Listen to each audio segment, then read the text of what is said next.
10 creepiest urban legends that turned out to be true.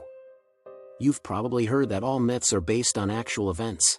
Even if that could not be accurate, these strange urban tales are, or were at least inspired by truth. Watch the entire video for fascinating tales. Number 10. The tunnels in Puebla. Folktales concerning a strange system of tunnels buried beneath the city of Puebla City, which is in the southeast of Mexico, were spread by the locals. As such tunnels were never discovered for hundreds of years, many believe that they were the stuff of myths. But then, in 2015, a building crew stumbled upon an actual tunnel running beneath the city. When workers started excavating the area, they eventually found almost 6 miles of tunnels running beneath Puebla's streets.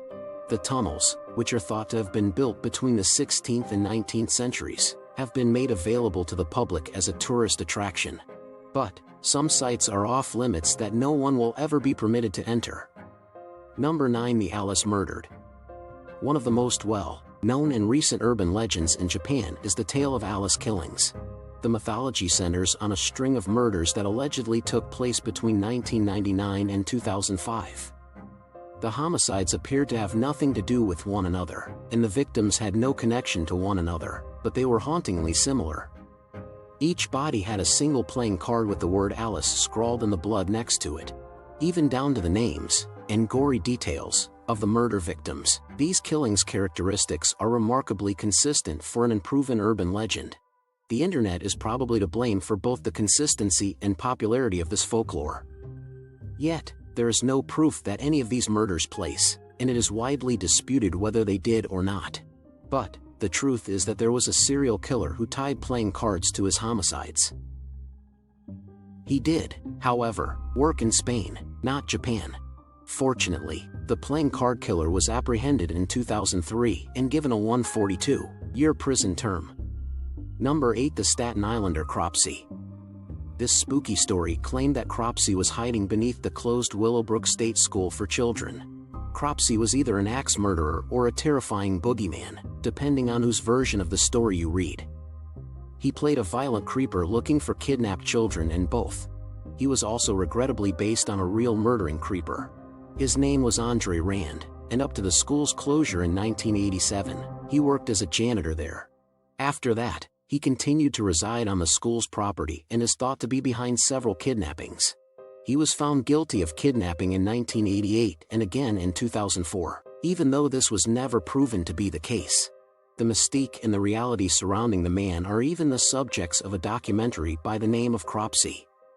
Check out these spooky tales from America's most haunted locations. Number 7. The Dog Boy. This urban legend from Arkansas about a werewolf, like Dogman, wandering the streets of Quitman is just a made-up story. Gerald Bettis, a boy, was born in the year 1954. He was rumored to be violent and vicious, and he was said to like capturing stray animals and doing bizarre experiments on them. As he grew older, his brutality only increased, and he was abusive to his elderly parents. His father's death in 1981 was a mystery. Although the newspapers reported that he had been unwell, many residents of the community thought he had been murdered. After that, Bettis effectively imprisoned his mother within the house until Adult Protective Services took her into their custody. He was sentenced to prison and died there in the 1980s when his mother testified against him in court. Some claim that his ghost is still active at the home where he was raised and where his father passed away. His spirit frequently appears as a towering man dressed in a brown jacket and bow tie in some versions of the folklore, while in others, he is hairy like a dog and walks on all fours. Number 6. The Bunny Man. I'll start by telling you about this one's legend. Unproven lore claims that a bus crash occurred in 1904, when it was transporting patients from an asylum in Fairfax County, Virginia. The patients ran away, but all except one were eventually found and brought back. Dead bunnies began to show up nearby soon after the bus breakdown, several of which were dangling from the Fairfax Station bridge. Yikes! Nevertheless, none of that has been demonstrated to be accurate, and historians assert that it actually cannot be because in 1904 Fairfax County had no asylums. A man wearing a rabbit costume was indeed involved in a couple of eerie incidents that took place in that area around 1970. An axe was thrown at a car being driven by a young couple at night by a man wearing a white rabbit costume. While it broke their car window, neither of them was hurt. Number 5. Charlie No Face. Residents of Pittsburgh, Pennsylvania, were tormented by this urban legend during the 20th century. According to tradition, a man with a burned face would prowl at night near an abandoned train tunnel and cause electricity to go crazy just by being there. Teenagers would sneak out to the tunnel in an attempt to see him. Charlie No Face was a real guy. However, his name wasn't Charlie. He had a damaged face as a result of a serious accident involving an electrical line, and his name was Raymond Robinson. He started to become somewhat of a recluse as a result, remaining indoors during the day and only going outside at night. He didn't, however, engage in any haunting. Rather, he was amiable, and occasionally allowed inquiring teenagers to snap pictures with him in exchange for cigarettes. Number 4. The video game Polybius.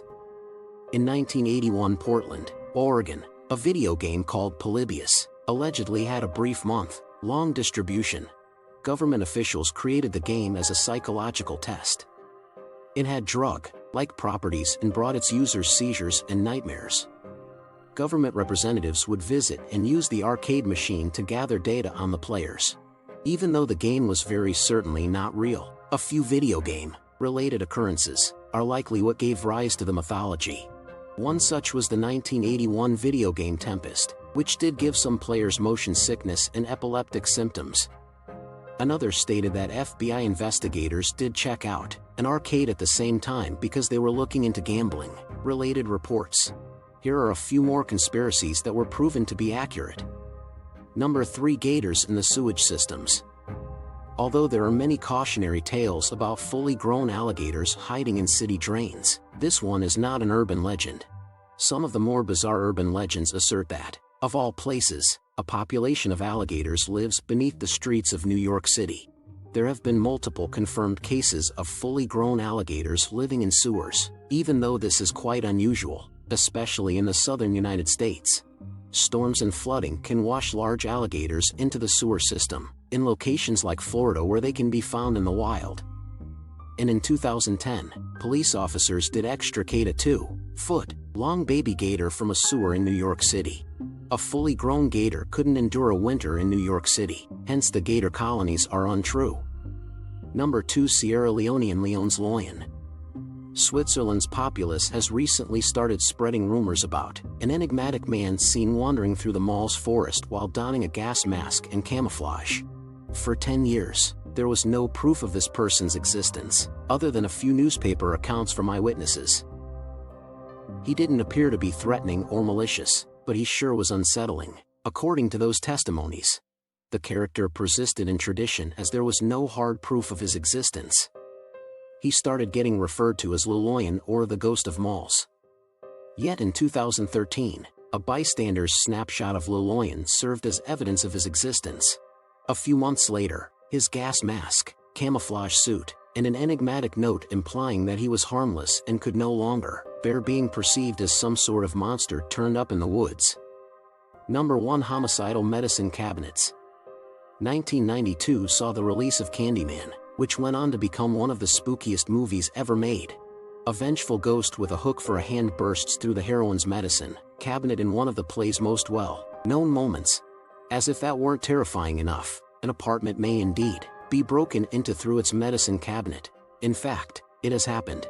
A group of burglars who broke into Ruthie McCoy's apartment through the hole created for the medicine cabinet in 1987 Chicago killed her. McCoy resided in the run-down Grace Abbott housing developments, where the walls were constructed with holes for the medicine cabinets, which served as the lone, flimsy partition between adjacent flats.